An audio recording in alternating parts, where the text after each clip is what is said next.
listeners, and welcome to yet another quick episode of the podcast. I just wanted to record a quick video as after recording yesterday's episode, it's been announced that the Super Eagles of Nigeria have announced Eric Chelle as the new head coach of the Super Eagles.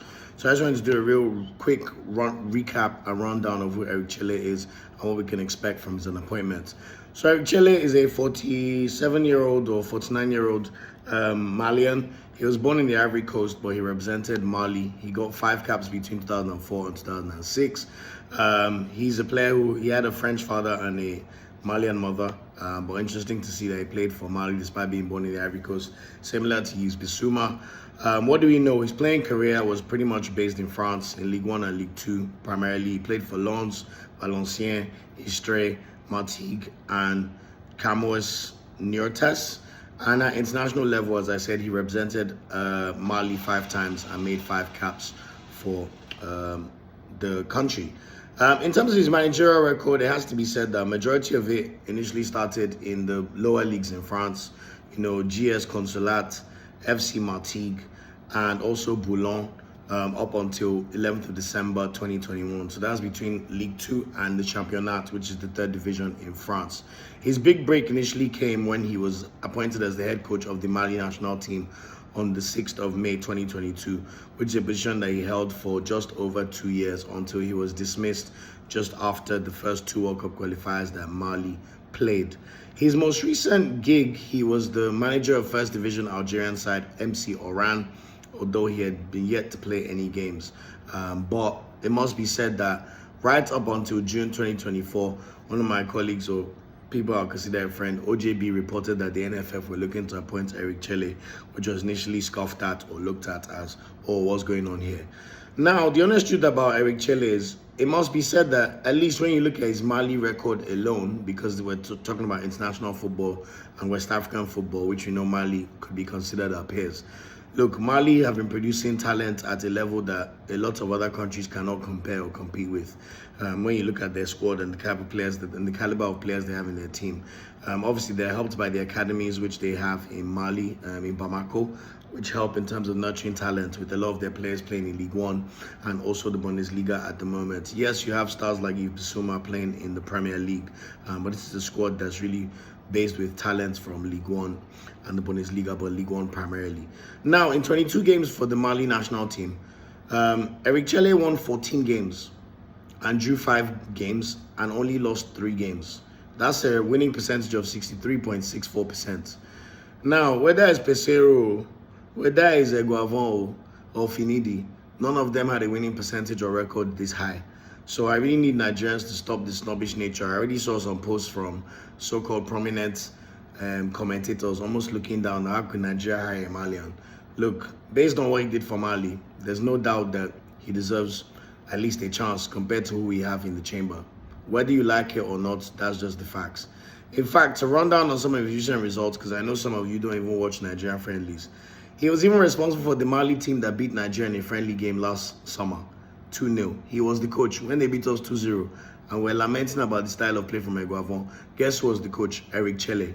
Now, when you look at his games throughout the whole of 2024, you have to say that very, very impressive performances. You know, they beat Guinea-Bissau 6-2 in a friendly in January to start the year, just before AFCON. And then during AFCON in the group stage, they beat South Africa 2-0. Hamed Traore scored a goal and Sinayoko scored a brilliant goal. I don't know if you remember that game, but this is the same South Africa that we struggled with in the semi-final. Yes, VAR didn't help us here or there. In their second game, they drew 1-1 against Tunisia. Sinayoko scored a goal in the 10th minute as well, before Tunisia equalized 1-1. And then they played a 0-0 draw against Namibia in their final group stage game, but they pretty much already qualified for their as top of their group based on the teams that they played. They then followed this up in the round of 16 and beat a pretty good Burkina Faso team 2-1. Tapsoba got an own goal, and then Sinayoko scored a goal yet again, which was his 3rd goal of the tournament. So that was an impressive win.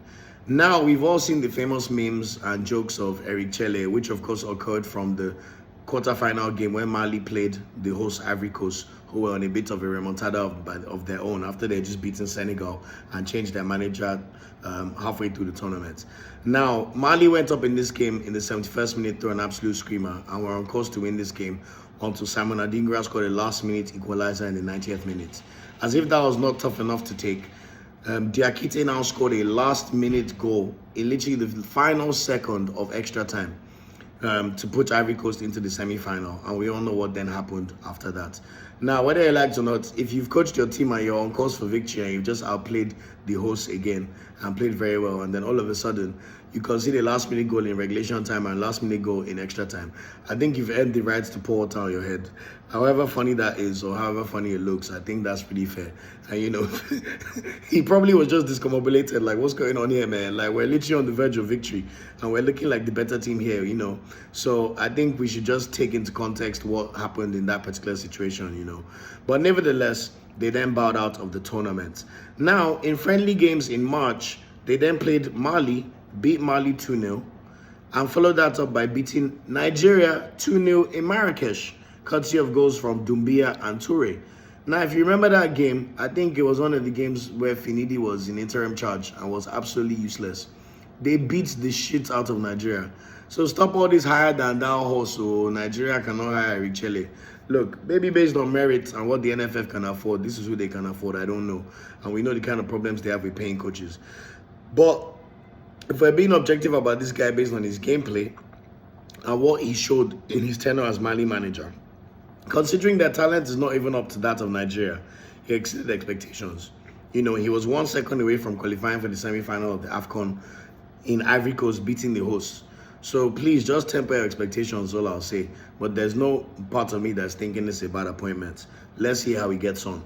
Yes, in 2026 World Cup qualification, Mali did not start as well. They ended up losing their first game at home to Ghana, you know, and you know how Ghana have been playing. So that was a bit of a shock, with Jordan Ayew scoring the winning goal in the last minute of the game. They then followed this up with a 0-0 draw against Madagascar on the 11th of June, and then he was subsequently fired after those 2 games, which you can understand because Mali have never qualified for the World Cup, and with the current generation that they have, they've always been close. The 2022 World Cup, they did well in the group stage qualification for the World Cup qualifiers, and then they lost 1-0 on aggregate to Tunisia through a bit of a freak own goal in the first leg. So you can understand why Mali are quite scared or was quite scared or worried. But look, immediately after, he already met with the NFF because OJB reported this in June 2024. So that means shortly after he was dismissed as Mali coach, the NFF were already circling around him. So all that one of them now pretending that this is not someone that they were looking at or wasn't on their radar is all rubbish, you know. So what are the kind of things on the positives? Like I said, his style of play. Mali were extremely well coached. They played attacking football and maximized the sum of their parts. Like I said, they don't have as much quality as Super Eagles, especially in the attacking areas or even defensively. Their midfield is their strength, but yet they'll still able to conjure up chance after chance and play really well against other teams. Yes, you could argue that they drew against Namibia and Tunisia in the AFCON, but considering how they still performed in the round of 16 and almost winning the quarterfinals, you can't exactly look down on them. Even Nigeria that made the final, how did we perform when we played Equatorial Guinea? We all know how Pesero ball went. Trust me, this guy at least plays attacking football and will look to utilize the strengths of the team, which you know is our attack anyway.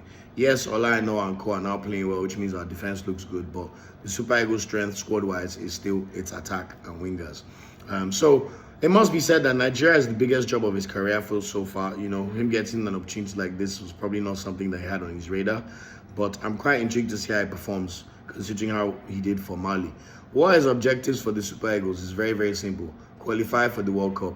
We all know where Nigeria are right now in the World Cup qualifying. We've played 4 games. We have 3 draws and 1 loss, which was due to Finidi, George, and Ogavon. Useless. Don't even get me started. So all these hires of how can we get Nigerians, how can we get a Malian to go to Nigeria? Stop this xenophobic rubbish. Give the man a chance. Let's see how he performs, because we need to win games ASAP. I mean, my one grip with the NFF is, why didn't they just appoint this guy in June when they initially spoke to him? Knowing the NFF, probably money reasons, they didn't want to have to pay him off. Pay him salary in 2024. But that would have given him ample time to play in some AFCON qualifiers, which would have allowed him to at least get to know the team better or know his preferred squad ahead of the World Cup qualifiers. Because now he's going straight from the frying pan into the fire. There's no friendly games to at least work on tactics or see what the setup could look like. He has to literally deliver straight away. So his first game as the Super Eagles head coach will be in March, on the 17th of March, away against Rwanda. Mind you, we know how our last game went in AFCON qualifying. We lost to Rwanda at home. So this game is very, very crucial, and we've never beaten Rwanda away at all. So look out for that one. He will then follow that up with the home game against Zimbabwe on March 24th. Now, these two games, if we don't win both of them, forget the World Cup. Like, just forget it. We have to win pretty much 6 out of our last 6 games. And we have to start very well against Rwanda and Zimbabwe, so we wish him well. He also has to do well at AFCON. Of course, that's something that must be said. So let's look out and watch out for how he performs in those games. But all in all, I think that this is quite a sensible appointment, considering we know the NFF and their limitations. This is a team that had no shame in releasing a statement saying that they could not afford the tax of Bruno Labbadia, as if they didn't know what was going on when they were signing him. So when it comes to Super Eagles, let's just accept that for the level that the NFF is, because we know our squad is far better than the way the NFF and their competency showcases and treats the team. So let's just accept that. The one thing I will say for now is when his few games as Mali coach, especially at AFCON, he played a 4-1-2-1-2 formation. I don't think he will necessarily play that for the Super Eagles, but he'll more likely play with a back four. I think we can confidently say that. But he likes to play with 2 strikers in certain games, or at least make sure that he's very attacking, and he likes to pack the midfield. So watch out for that one and let's see how he performs. So anyway, just to round up, Eric Chelle, we welcome you back. We welcome you to the national team and we wish you well. Let's see how you perform in the job. You know, quite exciting to just have a new manager, and hopefully he can play to the strengths of the country and the national team and bring a lot of Nigerians joy. Hopefully we'll be in a situation where we'll be looking positively.